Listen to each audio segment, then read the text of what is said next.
Good morning students. बच्चों, हम लोगों का सॉलिड स्टेट चैप्टर खत्म हो चुका है। अब हम लोग स्टार्ट करेंगे P block chapter. P block जो चैप्टर है बच्चों, उस चैप्टर में थ्योरेटिकल पार्ट है और बहुत ही ज़्यादा वेटेज का चैप्टर है।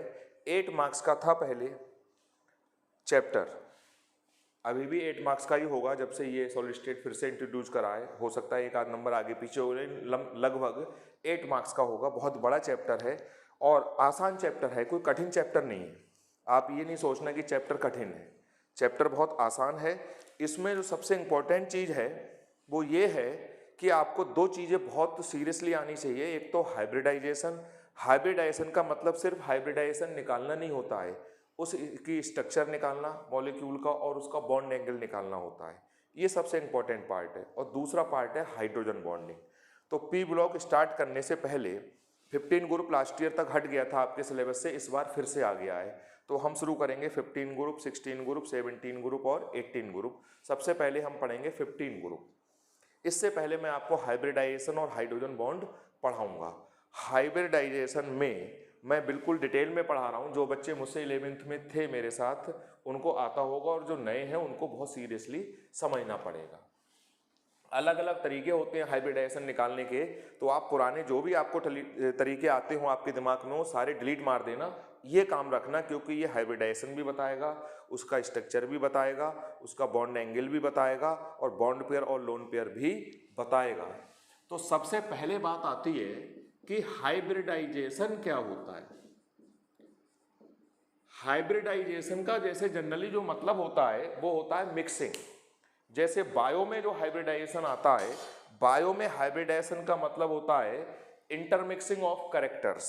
एक हमने बंबई आम ले लिया, एक लंगड़ा आम ले लिया और उन दोनों की मिक्सिंग से एक नई ब्रीड बना दी, एक नया टाइप का आम बन गया।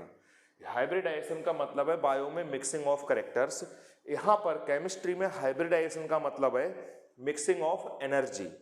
मिक्सिंग ऑफ एनर्जी वो कैसे करेंगे हम? सपोज कर लो हमने नाइट्रोजन का लिया इलेक्ट्रॉनिक कॉन्फ़िगरेशन, तो ये आएगा 1s2 2s2 2p3। सबसे ऑफ वाउ प्रिंसिपल के हिसाब से। कौन सा principle? Aufbau. Aufbau principle ये कहता है कि पहले इलेक्ट्रॉन आएगा उस ऑर्बिटल में जिसकी एनर्जी कम होगी।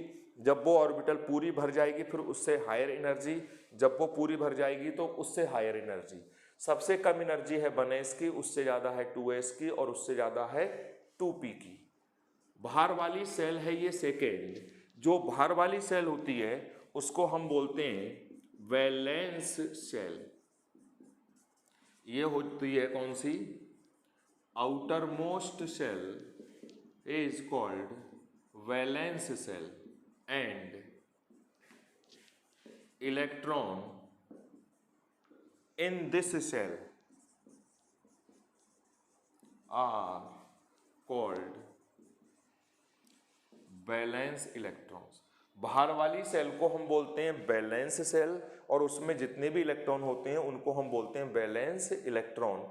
यहाँ पे बाहर वाली सेल है 2p नहीं है, वो तो सब सेल है। बाहर वाली सेल है 2। 1s को हमने बनाया, इसमें 2 इलेक्ट्रॉन। 2s को हमने बनाया, इसमें 2 इलेक्ट्रॉन।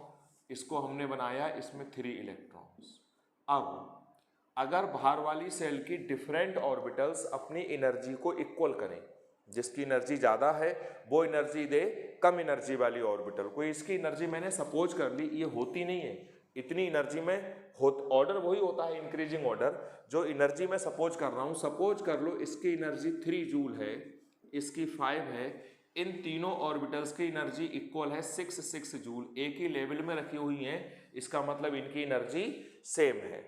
अब बाहर वाली सेल की ये ऑर्बिटल्स, इसकी 5 है, इसकी 6 है, ये दो ऑर्बिटल अगर अपनी एनर्जी को इक्वल करें, सपोज कर लो एक s ऑर्बिटल ने पार्ट लिया और एक p ने पार्ट लिया, एक s और एक p, एक p और एक s, इसकी एनर्जी है 5, इसकी है 6, तो एवरेज आएगा 5.5 जूल। इक्वल हो गई दोनों की एनर्जी भाई, 6 और 5 11, 11 डिवाइड बाई 2 5.5। S और P ने ये काम करा तो इसको हम बोलते हैं SP हाइब्रिडाइजेशन। s और p ऑर्बिटल ने अपनी एनर्जी को इक्वल करा, इसलिए इसको हम बोलेंगे sp हाइब्रिडाइजेशन। ठीक है बच्चों। अब अगर मान लो दो p ऑर्बिटल आपस में पार्ट लेती हैं और एक s तो है, शुरुआत तो ऐसे ही होगी। अब देखो इसकी एनर्जी 6, इसकी 6 12 और इसकी 5 17, तो एवरेज आ जाएगा 17/3, 17/3। s और दो p पार्ट ले रही हैं तो ये हो गया sp2 हाइब्रिडाइजेशन।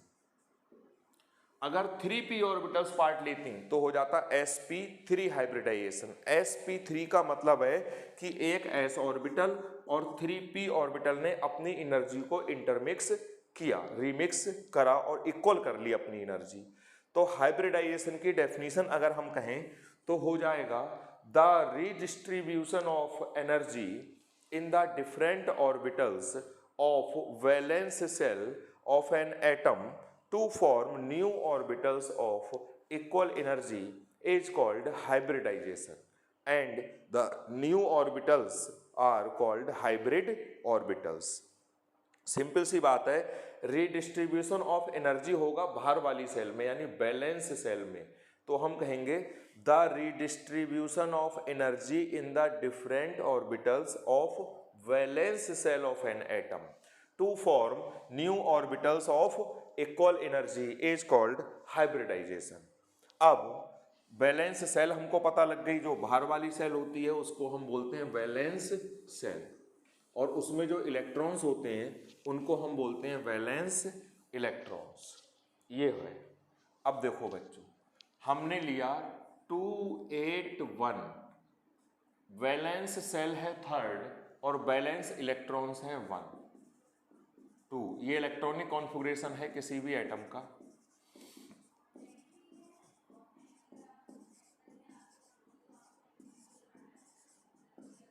ये हुआ।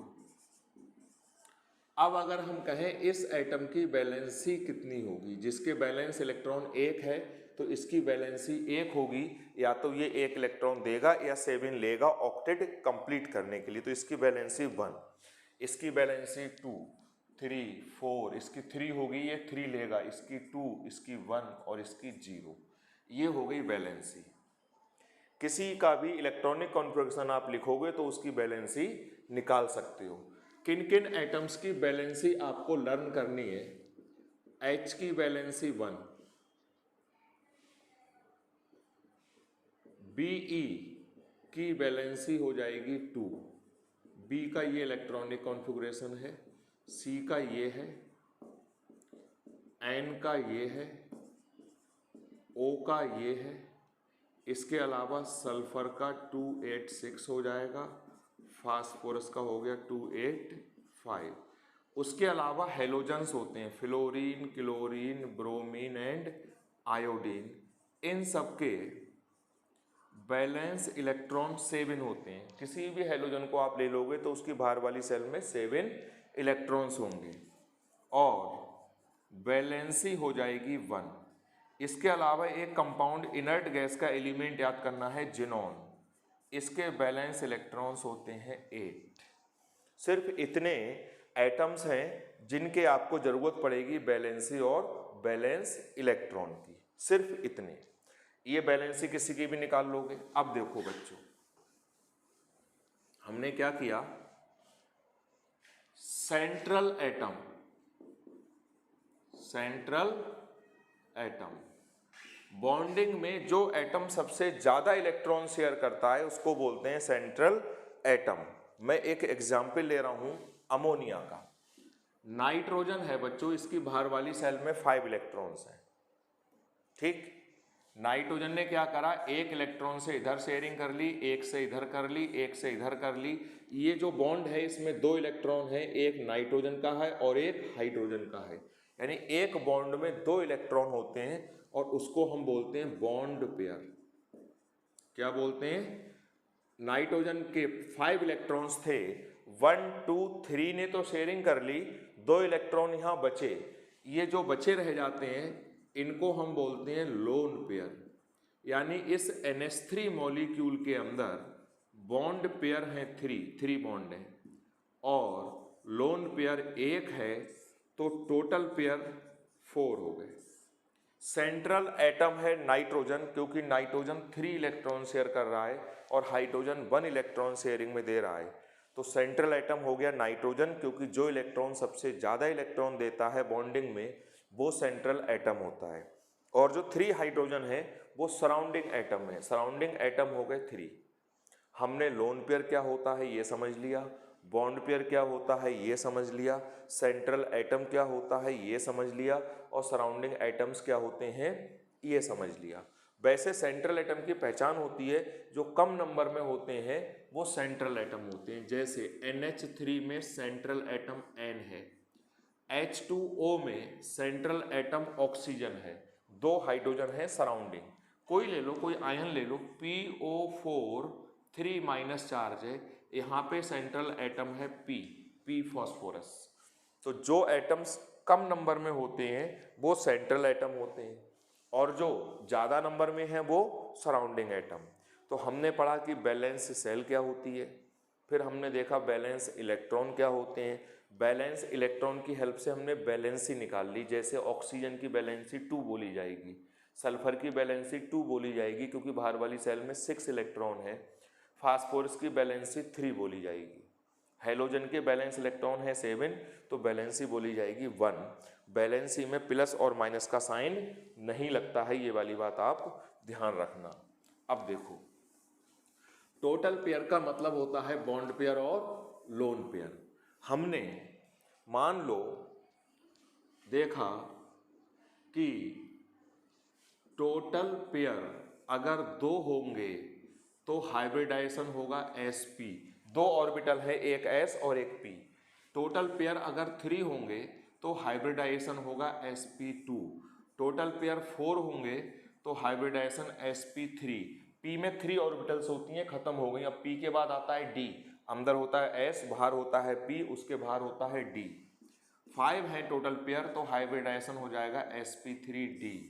टोटल पेयर 6 हैं तो हाइब्रिडाइजेशन हो जाएगा sp3d2। टोटल पेयर 7 है तो हाइब्रिडाइजेशन हो जाएगा sp3d3। ये हाइब्रिडाइजेशन हो सकते हैं इतने टाइप के। यानी कभी भी जब आपको हाइब्रिडाइजेशन निकालना है तो आपको ज़रूरत पड़ेगी टोटल पेयर की। टोटल पेयर अगर आप निकाल लेंगे तो हाइब्रिडाइजेशन हो जाएगा। ध्यान रखना, टोटल पेयर 4 तो हाइब्रिडाइजेशन sp3। शुरुआत s से करो और 4 ऑर्बिटल्स कर दो, तो एक s हो गई, 3 p खींच लो, ओवरऑल कितनी हो गई 4। 5 करनी है तो एक s, 3p और एक d की ले लो, तो sp3d हाइब्रिडाइजेशन हो गया। टोटल पेयर निकालने का बच्चों एक फार्मूला है, वो फार्मूला ये है, x = SA plus half G minus V plus minus E। ये वाली जो टर्म है ये बताती है बॉन्ड पेयर, और प्लस के इधर वाली ये पूरी टर्म ये बताती है lone pair.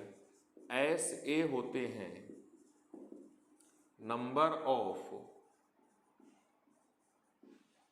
Surrounding atoms, G होते हैं number of balance electron in central atom, V होता है टोटल नंबर ऑफ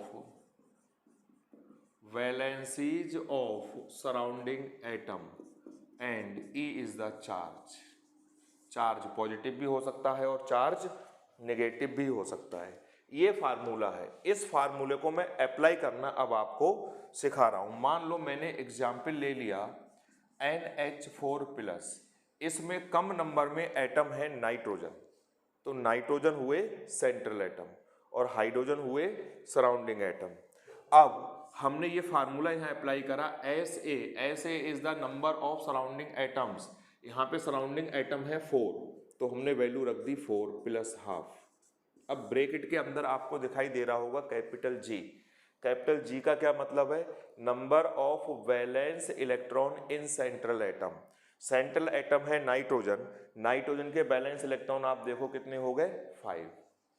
ये चीज आप एक पेपर पे रख के, ये पेपर पे लिख लेना, और ये फार्मूला यानी जिसको मैं ये सर्किल में कर रहा हूं, एक पेपर पे आप ये नोट कर लेना उसी पेपर पे ये नोट कर लेना और सामने रख लेना, ये भी नोट कर लेना उसी पे, यानी एक पेपर पे आपने ये और ये नोट करके अपने सामने रख लिया।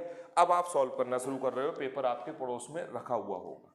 कैपिटल जी, जी है बैलेंस इलेक्ट्रॉन काय के सेंट्रल एटम, सेंट्रल एटम है नाइट्रोजन, नाइट्रोजन के बैलेंस इलेक्ट्रॉन है 5 माइनस। वी, वी क्या है, number of total number of valencies of surrounding atom. Surrounding atom hydrogen है, हाइड्रोजन की वैलेंसी है 1 और यहां पर हाइड्रोजन है 4, तो टोटल वैलेंसी हो गई 4, क्योंकि एक हाइड्रोजन की 1 तो 4 हाइड्रोजन की 4। चार्ज है +1 तो रख दोगे -1, चार्ज को जस्ट रिवर्स करके रखना है। अगर -1 होता तो हम रखते +1, +3 होता तो रखते -3, +1 का मतलब एक इलेक्ट्रॉन रिमूव हो गया, मतलब कुल मिला के आपको चार्ज का साइन रिवर्स करके वैल्यू पुट करनी है। अब इस ब्रैकेट को आप सॉल्व करोगे तो ये हो गया 0, 0 इंटू हाफ 0 यानी 4 + 0 इक्वल टू 4। डायरेक्ट 4 नहीं लिखना है, बॉन्ड पेयर हो गए 4 आपके पास और लोन पेयर हो गए 0, टोटल पेयर हुए 4, और जब टोटल पेयर 4 हैं तो हाइब्रिडाइजेशन कौन सा होगा, sp3, यानी NH4 मॉलिक्यूल जो आयन है इसमें हाइब्रिडाइजेशन सेंट्रल एटम में कौन सा होगा, sp3। अब मैं नेक्स्ट एग्जाम्पल दे रहा हूं, ये मैं मिटा नहीं रहा हूं जिससे कि आप देख पाओ। हमने एग्जाम्पल ले लिया PO4 3-, इसमें सेंट्रल एटम है P, सराउंडिंग एटम है 4 हाइड्रोजन, 4 हाइड्रोजन है, सराउंडिंग एटम हो गए 4।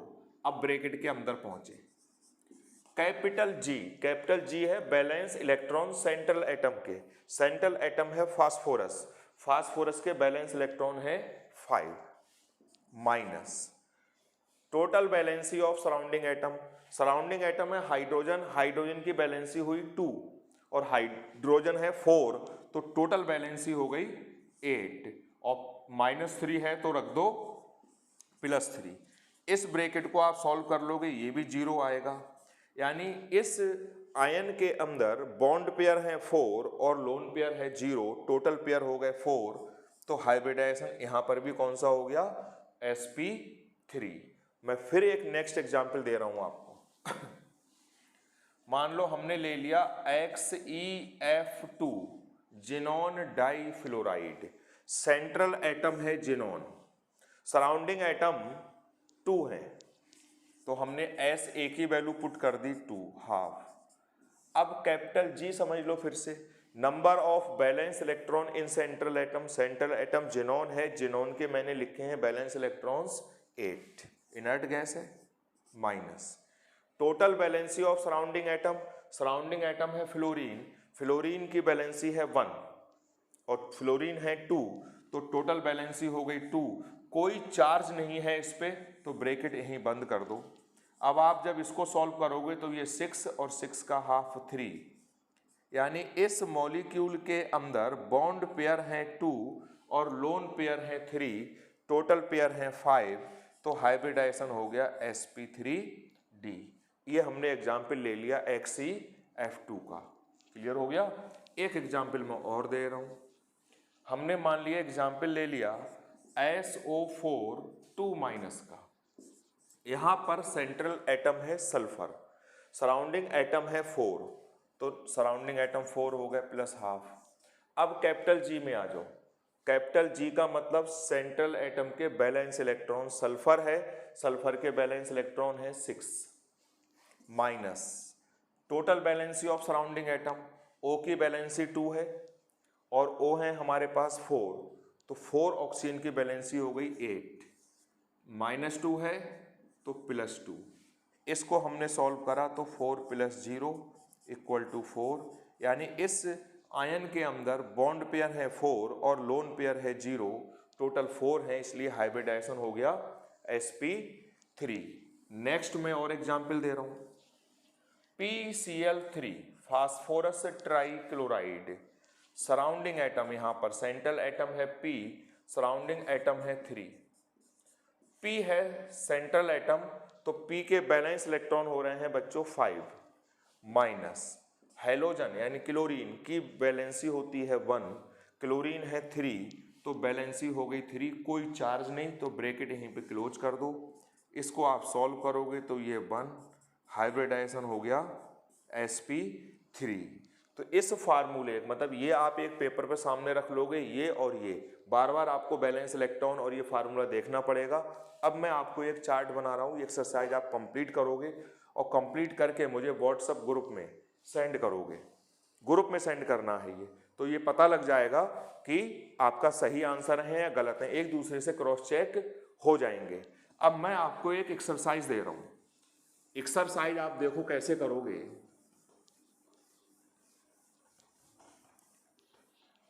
मैं एग्जाम्पल दे देता हूं, जैसे मैंने कहा NH4+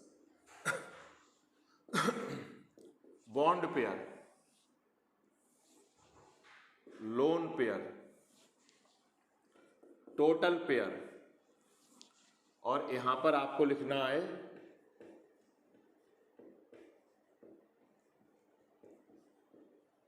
हाइब्रिडाइजेशन। जैसे आपने अभी ये सॉल्व करा था जो मैंने सबसे पहले, तो यहाँ पे बॉन्ड पेयर निकल के आए थे 4, लोन पेयर निकल के आए थे 0, टोटल पेयर हो गए 4, हाइब्रिडाइजेशन हो गया sp3। फिर मैंने मान लो एग्जाम्पल लिया PCl3। अब आपने इसको सॉल्व करा, जो भी सॉल्व करा आंसर आया 3 आए बॉन्ड पेयर, 1 आया lone pair, total pair 4, hybridisation ये। जो भी आंसर आएगा आप ऐसे एक चार्ट बनाओगे, मैं लिख रहा हूं PCl5, next BeH2, BeCl2, BF3, BCl3, CH4, CO2, CO3 minus minus, SO3 minus minus. इस टाइप से आप ये चार्ट, अभी मैं और बना रहा हूँ, पूरा जब चार्ट कर लोगे सामने आपके एक पेपर पे ये फार्मूले और ये बैलेंस सेल, बैलेंस इलेक्ट्रॉन रखे हुए होंगे, तो आपको सब हो जाएगा। अब मैं इसके आगे का कंटिन्यू कर रहा हूँ बच्चों, यहाँ जगह नहीं है, मैं इधर लिख दे रहा हूँ, इसको मैं मिटा रहा हूँ।